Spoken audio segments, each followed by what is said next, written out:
বাসায় এখন খুব সহজে বানিয়ে ফেলতে পারবেন বিফ পেপারনি পিৎজা। এর জন্য আমি একটা বোলে নিয়ে নিচ্ছি ইস্ট 1.5 চা চামচ, এর সাথে আরও দিচ্ছি চিনি 2 চা চামচ পরিমাণ, আরও দিচ্ছি 1 টেবিল চামচ পরিমাণ গুঁড়ো দুধ। এবার দিয়ে দিচ্ছি কুসুম গরম পানি, এখানে আমি আধা কাপ পানি পরিমাণ দিলাম। খুব ভালো করে নেড়ে চেড়ে আমি এটা 10-15 মিনিট ঢেকে রেখে দিলাম। এরপর ইস্ট অনেকটা ফুলে এসেছে, 1 কাপ ময়দা দিলাম, স্বাদ বাড়ানোর জন্য 1 চিমটি লবণ দিলাম, আর দিলাম 1 চা চামচ পরিমাণ বেকিং পাউডার। সব কিছু দিলে আমি খুব ভালোভাবে এটা মথে নিচ্ছি। একটু তেল দিয়ে দিচ্ছি যাতে স্টিকি ভাবটা যেন না থাকে। খুব ভালোভাবে মথে নিচ্ছি। এবার ঢেকে রেখে দিলাম 2 ঘন্টার জন্য। এর ভিতরে আমি আরও কিছু প্রসেস করে নিচ্ছি। প্রথমে বিফ পেপারনি যে রেডিমেডটা থাকে আমি এখানে সেগুলি কিনে এনেছি প্যাকেট, কয়েক পিস নিলাম, বাকিগুলো আমি রেখে দিলাম পরে ব্যবহারের জন্য। আরও নিচ্ছি 8 গ্রামের পনির, আর নিচ্ছি 3 কালারের ক্যাপসিকাম, আরও নিচ্ছি পেঁয়াজের কলি। এবার আমি এখানে পনিরের অর্ধেকটা পরিমাণ নিচ্ছি, সবটুকু লাগবে না। যে কোনো পনির ব্যবহার করতে পারবেন, গরুর মাংস দিয়েও এই পিৎজা বানাতে পারবেন। এছাড়া সুপার শপা বাজারে এই সবগুলো উপকরণ পাওয়া যায়। আমি এবার বোল থেকে ঢাকনাটা সরিয়ে দেখলাম বেশ ফুলে উঠেছে ডোটা। আবারও ভালো করে আমি এবার মথে নিব, ভালো করে মথে নিচ্ছি। যত ভালোভাবে মথবো ডোটা তত স্মুথ হবে। ইস্ট এবং বেকিং পাউডারের কারণে ডোটা ফুলে উঠবে। অল্প করে ময়দা ছিটিয়ে এর ভিতরে আমি ভালো করে মথে নিব। এর ফলে ডোটা খুব ভালো স্মুথ হতে থাকবে। আপনারা চাইলে আটাও ব্যবহার করতে পারবেন।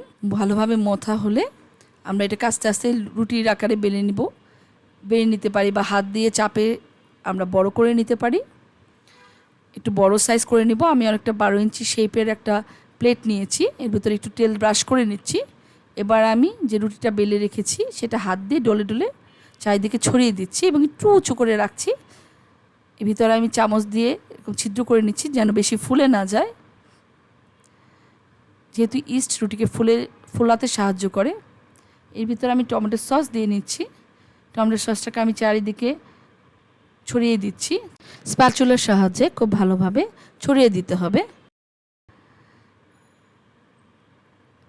এবার আমি গ্রেট করে নিচ্ছি পনিরটাকে, বেশি করে গ্রেট করে নিব। আমি 2 লেয়ারে পনির দেব, এই জন্য প্রথমে 1 লেয়ারে আমি কিছুটা পনির গ্রেট করে এর উপরে আমি পেপারনিগুলি দিয়ে দিচ্ছি।